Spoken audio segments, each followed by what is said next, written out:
আজকে আমি প্রথমবারের মতন ব্লু ফেরি লায়লা ওরফে ডিবি হারুনের বান্ধবী লায়লাকে নিয়ে এই প্রথম ভিডিওটি করছি এবং আমার সাথে যারা একমত হবেন ভিডিওটি সর্বোচ্চ শেয়ার করবেন। আমরা নতুন একটা জিনিস চাই এই দেশে, সেটা হচ্ছে পুরুষ অধিকার আইন। তবে আমাদের আলোচনার বিষয়টা অন্য জায়গায়।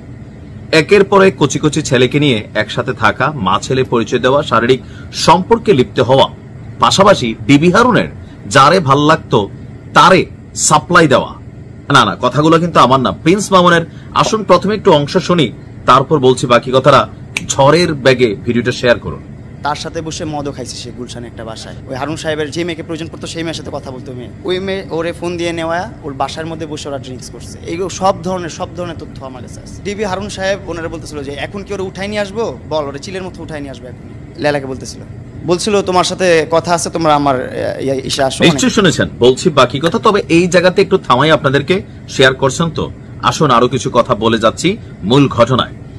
সোশ্যাল মিডিয়া প্ল্যাটফর্মে নোংরামি কারে বলে, কত প্রকার কি এগুলো এখন একটা কমন জিনিস হয়ে গেছে টিকটকার এবং রিলস এর মাধ্যমে। আপনি ঢুকলেই দেখবেন রিলস এর মধ্যে এদের এইসব ভিডিও আসে।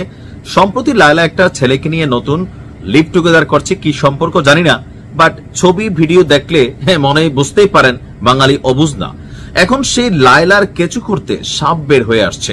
ডিবি হারুন বরখাস্ত হয়েছে, দেশ ছেড়ে পলাতক, কিন্তু ডিবি হারুনকে মেয়ে সাপ্লাই দেওয়া। লায়লার আসলে অবস্থান কি? উল্টো মামুনকে নারী নির্যাতন আইনের ফাঁদে ফেলে তাকে কিন্তু প্রতিদিন হেনস্থা করা হচ্ছে। যাই হোক, আসুন দেখি এই বক্তব্যটা কখনের। আজ থেকে 3 মাস আগে বাংলাদেশ প্রতিদিনে সাক্ষাৎ দেওয়া আপনার এই টিকটকার বা প্রিন্স মামুন, তার এই ভিডিওটা এখন আবারও নতুন করে আলোচনা এসেছে। মামুন বলছিল যে লায়লার হাত অনেক বড়। ডিবি হারুনের সাথে যার সম্পর্ক, একসাথে বৈশা যিনি মদ খাইতো মামুনের দাবি, তো বুঝতেই পারছেন কত বড়। বা ডিবি হারুনকে যারা মেশিন সাপ্লাই করতো আর কি। তো সাবেক ডিবি কর্মকর্তা হারুন তার প্রভাব খাটিয়ে যাদের পছন্দ করতেন তাদের সুবিধা দিতেন। এই পুরো প্রক্রিয়ার সঙ্গে যুক্ত ছিল লায়লা। মামুনের বক্তব্য অনুযায়ী লায়লা তার ছিল বিশ্বাসভাজন, কিন্তু লায়লাই আমাকে প্রতারণার ফাঁদে ফেলেছে। এমনকি ডিবি হারুন তাকে ডেকে নিয়ে বলেছিল, তুমি ডিবি অফিসে আসো, তোমার সঙ্গে গুরুত্বপূর্ণ কথা আছে। এরপরে বুঝতে পারি আমি একটা পরিকল্পিত ফাঁদে পড়ে গেছি। তার বক্তব্য, গুলশানের একটি বাড়িতে লায়লা এবং হারুন একাধিকবার দেখা করতেন এবং সেখানে মদ্যপানেরও ঘটনা ঘটেছে।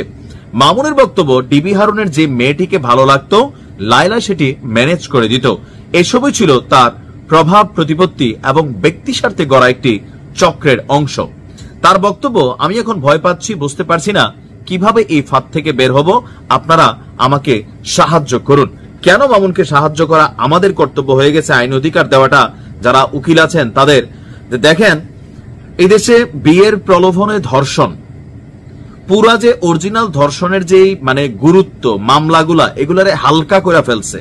এই যেমন লায়লার মতন যারা একসাথে ভালো লাগে ছেলেদেরকে নিয়ে কচি কচি পোলাপাইন রাইকা 2, 4, 6 মাস, 1 বছর, 2 বছর এই পোলাপাইন গুলারে ইউজ করে। পোলাপাইন যখন একটু বড় হয় বুঝতে পারে মায়ের থেকে বড় বয়সে একজন মহিলার সাথে এগুলো তো হয় না, তখন তাদের জনপ্রিয়তা হয়। যেমন টিকটকার মামুনের, প্রিন্স মামুনের এখন জনপ্রিয়তা আছে, চেহারা সুন্দর, ইয়াং মেয়েরা তার দিকে কানেক্টেড। সেখানে এই অর্ধ বুড়ি 50+ তো বয়স হবে, আমি জানি না, তো এরকম একজন মায়ের মতন মহিলার সাথে থাকার চেয়ে তার ইয়াং বয়সের একটা মেয়ের দিকে নেশা করাবে বা জড়াবে, এটাই বাস্তবতা।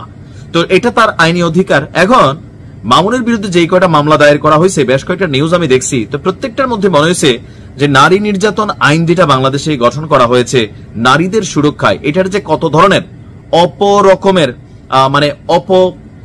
ব্যবহার চলছে, এটা বিভিন্ন সময় কিন্তু আমরা দেখতে পাচ্ছি। আসলে প্রশাসনের এই ক্ষেত্রে করার কি উদ্যোগ আছে আমি জানি না। তবে মামুনকে আইনি সহযোগিতা দেওয়া বা তার বয়সটা বিষয়টা বিবেচনা করে তার এই মামলাগুলো থেকে একবারে মুক্তি দেওয়া হোক, আর অভিযোগ যেটা মামুন তুলছে সেটারও খতিয়ে দেখা হোক।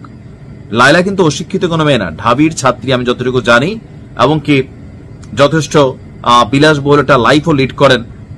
এখন তার বিরুদ্ধে কতটুকু কি ব্যবস্থা গ্রহণ করা যায়, যেটা রাষ্ট্র আছে, আইন আছে, সামাজিকতা আছে। যদিও এদেরকে আসলে ওই লেভেলে কেউ পছন্দ করে না, আবার অপছন্দ করে সেটাও বুঝি না। বিভিন্ন জায়গায় দোকানপাট উদ্বোধনে এদেরকে নিয়ে দাম বাড়ানো হয়, আমি নিজেও বুঝি না এগুলার আসলে সমাপ্তি কিভাবে ঘটবে। ভালো থাকুন, আসসালামু আলাইকুম।